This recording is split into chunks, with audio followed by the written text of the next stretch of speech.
Bonjour à toutes et à tous, en ce samedi 20 janvier 2018. Quelle heure il est? 8h34. Il fait un peu sombre, je suis désolé. I'm sorry. Afouine. Je parle plusieurs langues. Alors, je voudrais revenir sur un commentaire qui a été laissé, intéressant, qui est assez révélateur d'un grand nombre de gens qui pensent comme ce monsieur, ce jeune homme, je ne sais pas qui il est, ou cette jeune femme, je ne sais pas, parce que sur le net on ne sait pas qui sont les gens qui sont derrière leur pseudo. Alors, je ne remets pas en doute l'intégrité de Hamid Bakar. Hein, je vais te répondre, Hamid Bakar. Hein. Enfin, en fait,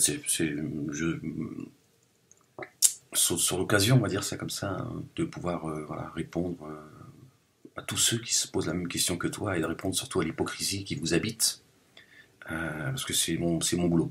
Voilà. Alors, j'ouvre les guillemets. Voilà ce que dit Hamid.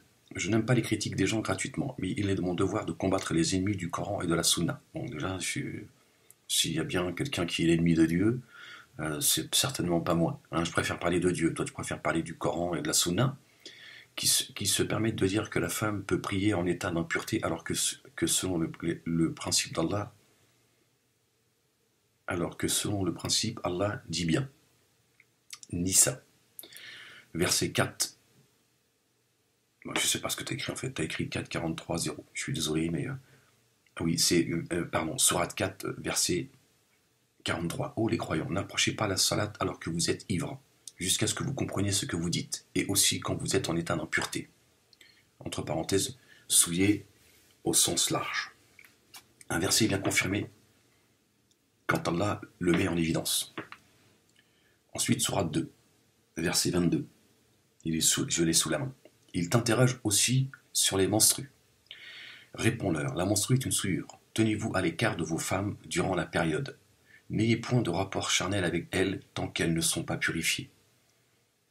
Mais une fois qu'elles sont en état de pureté, reprenez vos rapports avec elles comme Dieu vous l'a prescrit. Dieu aime ceux qui se repentent et ceux qui se purifient. Voilà, je l'ai là. On va le lire, parce que tu fais un parallèle entre l'alcool et... Voilà, donc il est là. Je vais te le dire selon le Coran que j'ai entre les mains, même si j'aime pas ça, la traduction. Il t'interroge sur les menstrues. Il t'interroge sur les menstrues des femmes. Dit, c'est un mal. Éloignez-vous donc des femmes pendant les menstrues, et ne les approchez que quand elles sont pures, quand elles se sont purifiées. Alors cohabitez avec elles, suivant les prescriptions d'Allah, car Allah aime ceux qui se repentent, et il aime ceux qui se purifient. J'aime pas trop la traduction, parce qu'on a l'impression que, tu vois, quand il est dit, quand elles se purifient, alors cohabiter avec elles, on a l'impression que quand elles sont impures, faut pas cohabiter avec elles, en fait. En gros, tu vois, tu les enfermes dans dans une chambre à part. Absolument pas, tu vois. Bref. Voilà. Alors on va le lire en arabe. Hein.